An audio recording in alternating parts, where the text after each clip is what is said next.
வணக்கம். தமிழகம் செய்திகளோடு இணைந்து கொள்ளும் நான் மகளினி கமலநாதன். முதலில் தலைப்பு செய்திகள். கொழும்பில் வாகனங்கள் மீது கூறிய ஆயுதத்தால் தாக்குதல், பெண்ணொருவர் கொலை, பல நாட்களின் பின்னர் சிக்கிய கொலையாளி, மியான்மரில் தடுத்து வைக்கப்பட்ட இலங்கையர்கள், பேருந்துகளில் இன்று முதல் விசேட சோதனை, காலநிலையில் ஏற்பட உள்ள மாற்றம், வெளியான அறிவிப்பு, ஆபத்தான நிலையில் இலங்கை தொடர்ந்து சேவைகள், அரசு ஊழியர்களுக்கான நிரந்தர நியமனம் தொடர்பில் வெளியான தகவல், மட்டக்களப்பு சிறைச்சாலையில் உத்தியோகத்தர் ஒருவர் கைது. இனி வருவன விரிவான செய்திகள். முதலில் இலங்கை செய்திகள். கொழும்பின் புறநகர் தலங்கம பிரதேசத்தில் நேற்று முன்தினம் இரவு வீதியில் பயணித்த வாகனங்கள் மீது தொடர்ச்சியாக கூறிய ஆயுத தாக்குதல் நடத்திய நபர் ஒருவர் கைது செய்யப்பட்டதாக போலீசார் தெரிவித்துள்ளனர். மோசமாக நடந்து கொண்ட குறித்த சந்தேக நபர் நடத்திய தாக்குதல்களினால் கார்கள், மோட்டார் சைக்கிள்கள், முச்சக்கர வண்டிகள் மற்றும் மாகாண சபை கட்டிடம் என்பனவும் சேதமடைந்துள்ளதாக போலீசார் தெரிவித்துள்ளனர். தலங்கம டென்சின் கோப்பே கடவு மாவட்டத்தில் நின்ற இந்த நபர் அங்கு பயணித்த வாகனங்கள் மீது எந்த நபர் தாக்குதல் நடத்தியுள்ளதாகவும் போலீசாருக்கு கிடைத்த முறைப்பாடுகளுக்கு அமைய சந்தேக நபர் கைது செய்யப்பட்டுள்ளார். சந்தேக நபர் சிலரால் தாக்கப்பட்டு முள்ளேறிய வைத்தியசாலையில் அனுமதிக்கப்பட்டுள்ள நிலையில் அவரை எதிர்வரும் 10ஆம் தேதி வரை விளக்கமறியலில் வைக்க நீதிமன்றம் உத்தரவிட்டுள்ளது. மட்டக்களப்பு சிறைச்சாலையில் 8 கிராம் ஐஸ் போதைப் பொருளுடன் சிறைச்சாலை உத்தியோகத்தர் ஒருவர் கைது செய்யப்பட்டுள்ளார். குறித்த கைது நடவடிக்கை நேற்று இரவு முன்னெடுக்கப்பட்டுள்ளதாக தலைமையக போலீசார் தெரிவித்துள்ளனர். குறித்த சிறைச்சாலையில் சம்பவ தினமான நேற்று இரவு கடமையில் இருந்த சிறைச்சாலை உத்தியோகத்தரை சிறைக்காவலர் சோதனையிட்ட போது அவரிடமிருந்து 8 கிராம் ஐஸ் போதைப் பொருள் மீட்டுள்ளதுடன் அவரை கைது செய்து போலீசார் ஒப்படைத்துள்ளனர். இதில் கைது செய்யப்பட்டவர் அனுராதபுரத்தைச் சேர்ந்த 45 வயதுடையவர் என தெரிய வந்துள்ளது. இந்நிலையில் குறித்த நபரை நீதிமன்றத்தில் முன்னிலைப்படுத்த நடவடிக்கை எடுத்துள்ளதாக போலீசார் தெரிவித்துள்ளனர். சம்பவம் தொடர்பான மேலதிக விசாரணைகளை மட்டு தலைமையக போலீசார் மேற்கொண்டு வருகின்றமை குறிப்பிடத்தக்கது. வியக்கம மல்வான பிரதேசத்தில் பெண்ணொருவரை கொலை செய்ததாக சந்தேகப்படும் நபர் ஒருவர் கொஸ்கொட போலீஸ் அதிகாரியினால் கைது செய்யப்பட்டுள்ளார். 32 வயதுடைய நபர் ஒருவரை நேற்று போலீசாரால் கைது செய்யப்பட்டுள்ளார். குறித்த பெண் சில நாட்களுக்கு முன்னர் வியக்கம மல்வான பிரதேசத்தில் வீடொன்றில் வைத்து கொலை செய்யப்பட்டுள்ளார். நவந்தகல பிரதேசத்தில் வசிக்கும் 32 வயதுடைய பெண்ணை இவ்வாறு படுகொலை செய்யப்பட்டுள்ளார். சந்தேக நபர் தங்கியிருந்த வாடகை வீடொன்றினுள் அவரது முறையற்ற காதலி என கூறப்படும் குறித்த பெண் கொலை செய்யப்பட்டிருந்த நிலையில் போலீசாரால் கண்டுபிடிக்கப்பட்டுள்ளார். சம்பவம் தொடர்பான மேலதிக விசாரணைகளை கொஸ்கடம் மற்றும் வியகம போலீசார் மேற்கொண்டு வருகின்றனர்.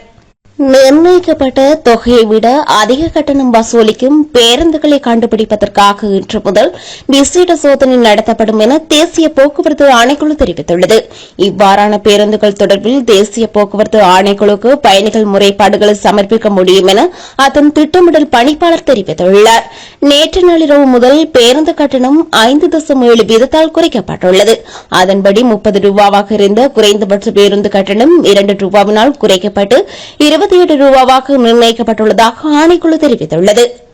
முல்லைத்தீவு ஒட்டிசுட்டான் பகுதியில் அமைந்துள்ள விவசாய பயிற்சி நிலையத்தில் மேற்கொள்ளப்பட்டு வந்த கொங்கோ பயிற்சிக்கு வெற்றியளித்துள்ளதாக தெரிவிக்கப்பட்டுள்ளது. பரீட்சாத்த முயற்சி வெற்றியளித்ததாகவும் இதன் மூலம் கொக்கோவில் இருந்து பல்வேறு வகையான பெறுமதிசேர் உற்பத்திகளை மேற்கொள்ள முடியும் எனவும் தெரிவிக்கப்பட்டுள்ளது.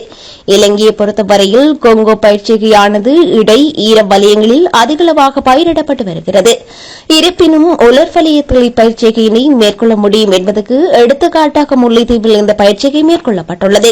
இதேவேளை கொங்கோவில் அதிகளவான இலிப்பிட்டி, பிரதம பொருள், நாற்பொருள் மற்றும் அத்தியாவசிய அமினோ அமிலங்கள் என்பன காணப்படுவதால் கொக்கோ பயிற்சியை வடமாகாணத்தில் விஸ்தரிப்பதற்கு முன்னாய்த்த நடவடிக்கை மேற்கொள்ளப்பட்டு வருவதாகவும் தெரிவிக்கப்பட்டுள்ளது. காலநிலை தொடர்பில் வளிமண்டலவியல் திணைக்களம் அறிக்கை ஒன்றை வெளியிட்டுள்ளது. இதன்படி புத்தளத்திலிருந்து கொழும்பு மற்றும் காலியூடாக மாத்தறை வரையான கரையோரத்திலும் அப்பாற்பட்ட கடற்பரப்புகளிலும் பல இடங்களில் மழை பெய்யக்கூடிய சாத்தியம் காணப்படுவதாக வளிமண்டலவியல் திணைக்களம் தெரிவித்துள்ளது. இதேவேளை மேல் ஜப்ரகமோ மற்றும் வடமேல் மாகாணங்களிலும் கண்டி, நுவரெலியா, காலி மற்றும் மாத்தறை மாவட்டங்களிலும் பல தடவைகள் மழை பெய்யும் என எதிர்பார்க்கப்படுகிறது. ஊவா மற்றும் கிழக்கு மாகாணங்களிலும் சில இடங்களில் மாலை அல்லது இரவு வேளையில் மழையோ அல்லது இடியுடன் கூடிய மழையோ பெய்யக்கூடிய சாத்தியம் காணப்படுகிறது. மேலும் மத்திய மலைநாட்டின் மேற்கு சரிவுகளிலும் வடக்கு வடமத்திய மற்றும் வடமேல் மாகாணங்களிலும் திருகோணமலை அம்பாந்தோட்டை மற்றும் மொனராகலை மாவட்டங்களிலும் காற்று இடைக்கிடையில் 40 தொடக்கம் 50 கிலோமீட்டர் வேகத்தில் காற்று வீசக்கூடும் என வளிமண்டலவியல் திணைக்களம் மேலும் தெரிவித்துள்ளது. கடந்த மாதத்தில் மலையகம் மற்றும் கடலோர தொடருந்து பாதைகளில் மொத்தம் 11 தொடருந்துகள் தடம் புரண்டுள்ளதாக தொடருந்து திணைக்களம் தெரிவித்துள்ளது. தொடருந்து தண்டவாளங்கள், தொடருந்து என்ஜின்கள், பெட்டிகள் மற்றும் ஓவியல் காரணங்களினால் ஏற்பட்ட பராமரிப்பு பிழைகள் காரணமாகவே தொடருந்துகள் தடம் புரண்டுள்ளதாக தெரிவிக்கப்பட்டுள்ளது.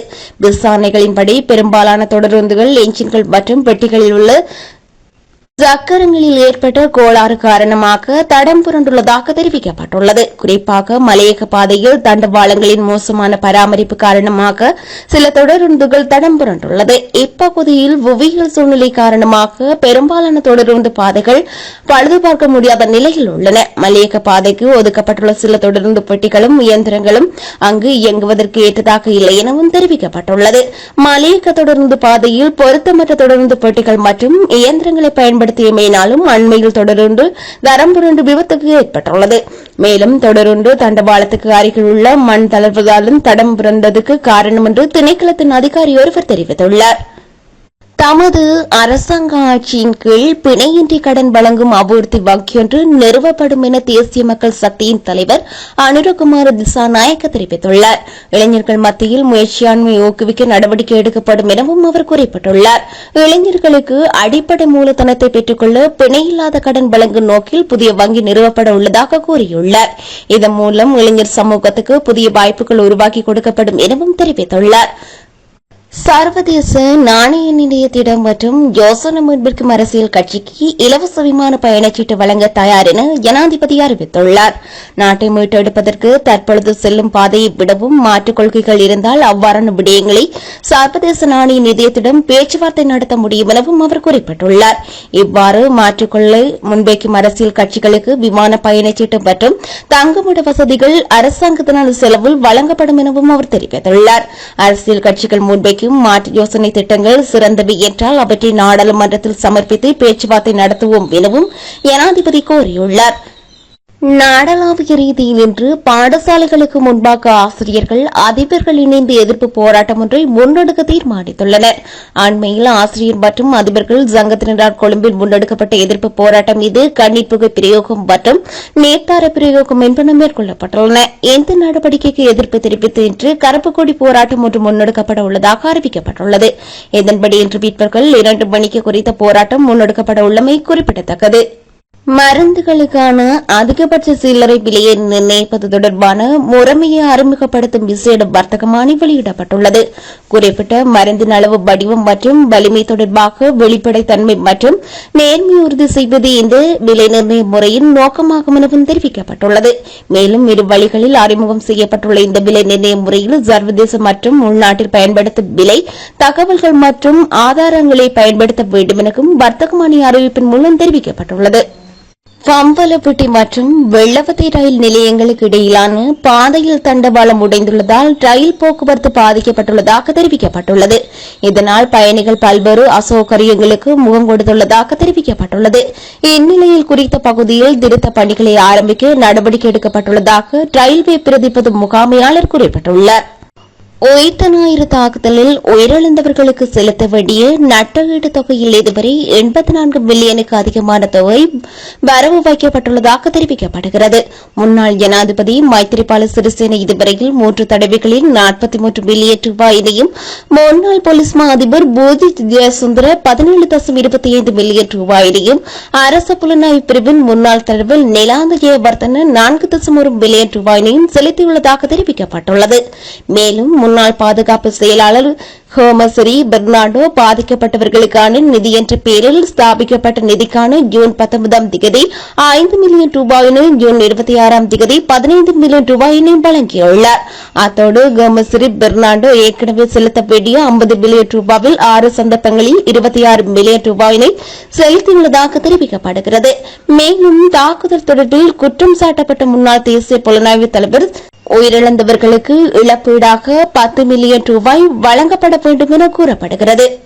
தமது கோரிக்கைகள் தொடர்பில் உரிய அதிகாரிகளுடன் இடம்பெற்ற பேச்சுவார்த்தை வெற்றியளித்துள்ளதாக பல்கலைக்கழக கல்விசாரா ஊழியர்களின் ஒன்றிணைந்த தொழிற்சங்கம் அறிவித்துள்ளது.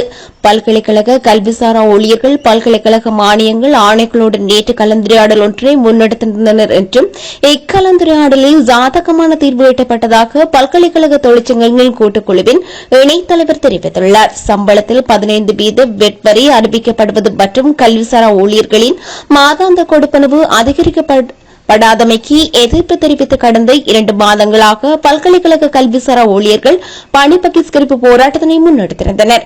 இதன் காரணமாக 17 அரசு பல்கலைக்கழகங்கள் மற்றும் 17 உயர்கல்வி நிறுவனங்களின் செயற்பாடுகள் கடந்த 2 மாதங்களாக பாதிக்கப்பட்டிருந்தன. மேலும் பல்கலைக்கழக கட்டமைப்பில் உள்ளக மற்றும் வெளிவாரியாக கல்வி கற்கும் சுமார் 2 லட்சம் மாணவர்கள் நெருக்கடியை எதிர்நோக்கியிருந்ததுடன் கற்றல் நடவடிக்கை மற்றும் பரீட்சைகள் ஒத்திவைக்கப்பட்டிருந்தன.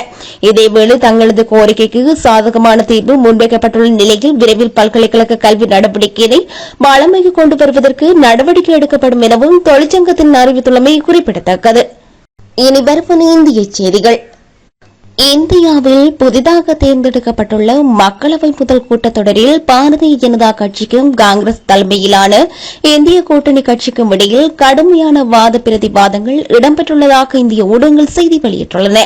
எதிர்க்கட்சித் தலைவரும் காங்கிரஸ் நாடாளுமன்ற உறுப்பினருமான ராகுல் காந்தி பிரதமர் மோடியை விமர்சித்த நிலையிலே இந்த வாத பிரதிவாதங்கள் தீர்வாகியுள்ளன.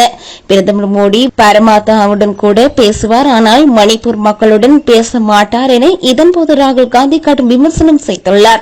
மணிப்பூரில் கடந்த மாதங்களாக வன்முறைகள் இடம்பெற்ற போதும் பிரதமர் மோடி அங்கு செல்லாமை பற்றும் அந்த பிரச்சினையை தீர்க்காமை என்பவற்றை மையப்படுத்திய இந்த விமர்சனத்தை ராகுல் காந்தி வெளியிட்டிருந்தமை குறிப்பிடத்தக்கது. இனி வருவது உலகச் செய்திகள். தென்கொரியாவின் தலைநகர் சியோலில் பாதசாரிகள் மீது கார் மோதியதில் விபத்தில் 9 பேர் உயிரிழந்துள்ளனர். இந்த விபத்தில் மேலும் 4 பேர் காயமடைந்துள்ளதாக வெளிநாட்டு ஊடகங்கள் செய்தி வெளியிட்டுள்ளன.